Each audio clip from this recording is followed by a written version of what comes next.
how badly does Ryan Day need this victory?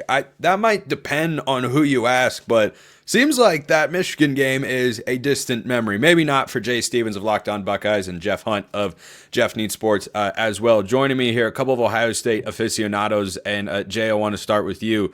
What if Ryan Day loses this game? What happens? He still has a job. If Ryan Day in Ohio State loses the game, he still has a job. He did the same thing he did in 2020, got to the national championship, except this time losing to Notre Dame and not Alabama. The Alabama team was really, really good. Notre Dame is a team that's talented, but Ohio State's more talented than them. They have better. The coaching is going to be great from Ohio State's coaches.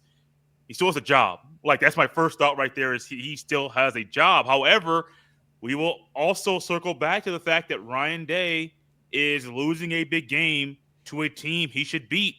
It'll be the second time this year, if that happens, that he's losing a game to a team that he should beat. Both games would be big. Both games would be teams in the Midwest. It would also be a team that he's beaten the past couple of years in the regular season. That wouldn't look good. A loss wouldn't feel good, but he would still have a job. Jeff? Yeah, that's for sure. Of course, Jay knows how I feel. We're always, coincide. What Ryan Day has done is something unique here. He went from we would just love to have a playoff win to you've looked so good in the playoffs that now you're a failure if you don't win the fourth playoff game. We talked about it last week on Jay's show or on the post game show about how it's unique to play Notre Dame because of the location and because of the crosstown rivals and all these things. So, but what Ryan Day has done, honestly, he's bought himself probably as long as he wants in Ohio State without an absolute collapse. He's done a great job in these playoffs. I'm not going to say this if there's a loss Monday night. I'll be saying everything opposite. But a loss it would be super disappointing because we finally got to see what this team could do. And then if they don't do it one more time, we'll be like, oh, man, it was right there. And then we'll start reflecting.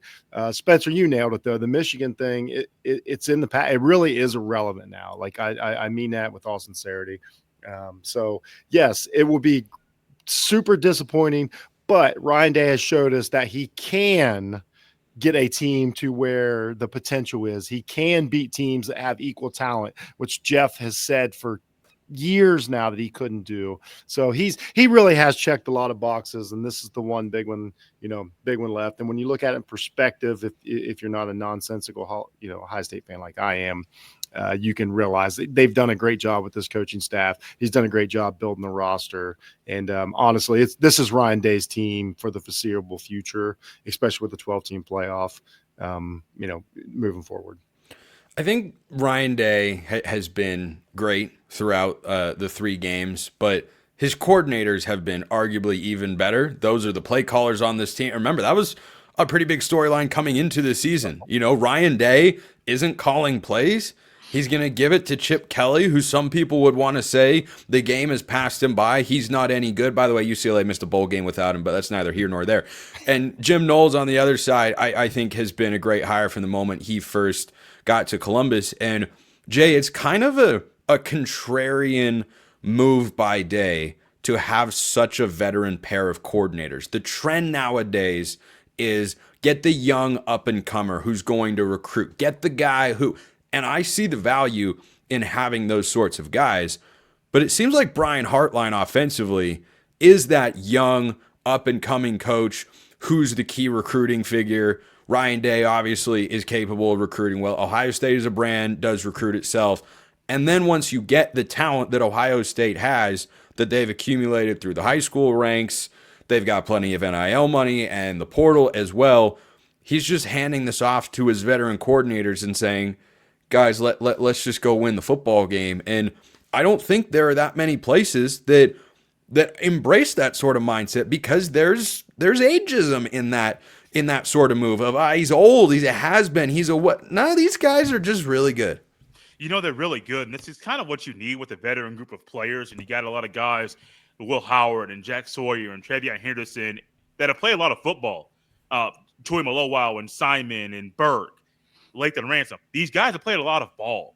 And they can see when they're talking to a guy that knows what he's talking about, They can see it, and they know when a guy has been there, he's done that, and they are very, very smart. I mean, Jim Knowles having to go down the South to get Caleb Downs to come and transfer to Ohio State, and they talk about how it was a 3-hour meeting, and Jim Knowles was very, very nervous about going down to talk to a kid who was a freshman in college. That's not normal.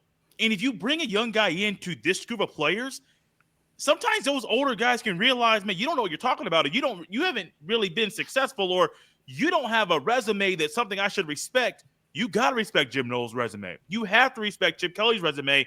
And that's a big reason why I do believe Jim Knowles at the end of the day in that goal line stand was very, very comfortable calling a red zone coverage that he's never used before, because he knows how to push those buttons with those older guys on the field that sometimes a younger coach might not be able to do, because he doesn't have the experience to know, yeah, we ain't never done this before. It's a national semifinal game.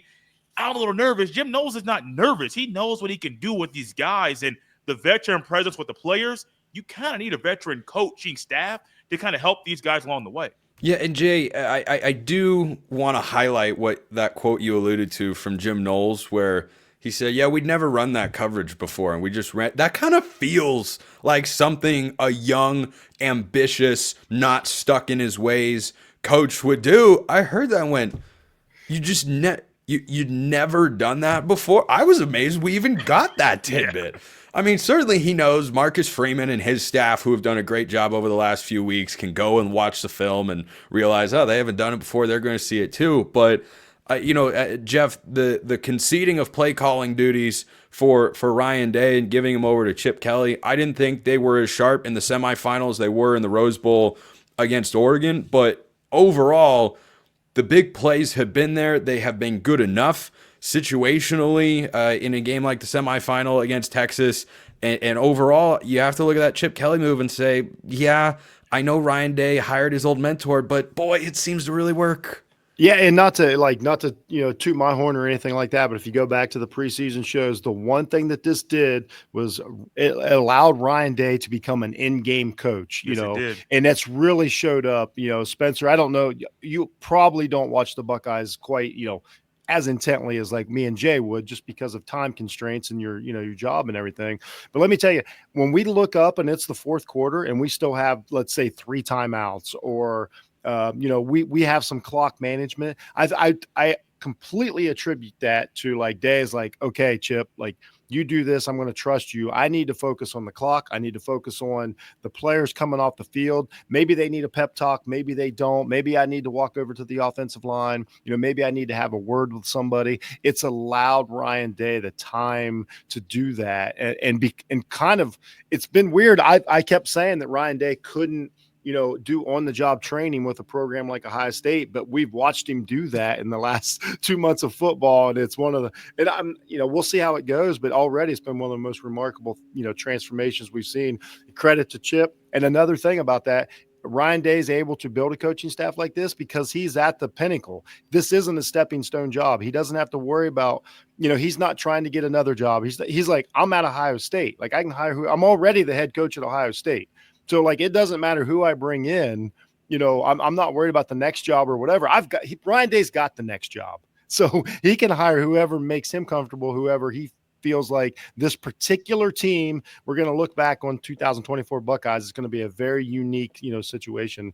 Day and the coach. And let's just real quick throw out Larry Johnson out there, who's basically a fossil in college football circles. Whatever he's done or not done, or however him and Knowles have decided to work together to get this defensive line where it needs to be to work for Knowles' defense. I think the most improbable part of all of this that we haven't really seen before, and the 12-team playoff definitely allowed for it. No 12-team playoff. Ryan Day's job is still being discussed on this show instead of the potential of winning a national championship. But the improbable nature to me comes from just the bottoming out against Michigan. That is the worst game Ohio State played all year. It's the worst they could have played that day. It's the worst coaching job we saw in college football arguably all season. I think it was worse than Alabama losing to Vanderbilt or Ole Miss losing to Kentucky. Okay, I don't know. Kentucky. That was bad. That was so bad. But Alabama was at least on the road. Ohio State at home, Michigan, like the improbable nature. Can you imagine going up to a Buckeye fan in the middle of that game at halftime and saying, hey, you guys are about to play some awesome football. It's not going to be in these 2 quarters, but it's going to be when it counts. None of them would probably believe you. They would have looked at you cross-eyed going, what are you talking about? This is everything we've always come to fear. Day needs to be fired before this game ends. But that's where we have gotten to right now. Where we're getting to next is the game itself, Ohio State, Notre Dame. My confidence level in Ohio State might be higher than these guys just because there's that fan in them that doesn't want to allow them to be confident, and I get it. I don't have such reservations. I'll tell you why next.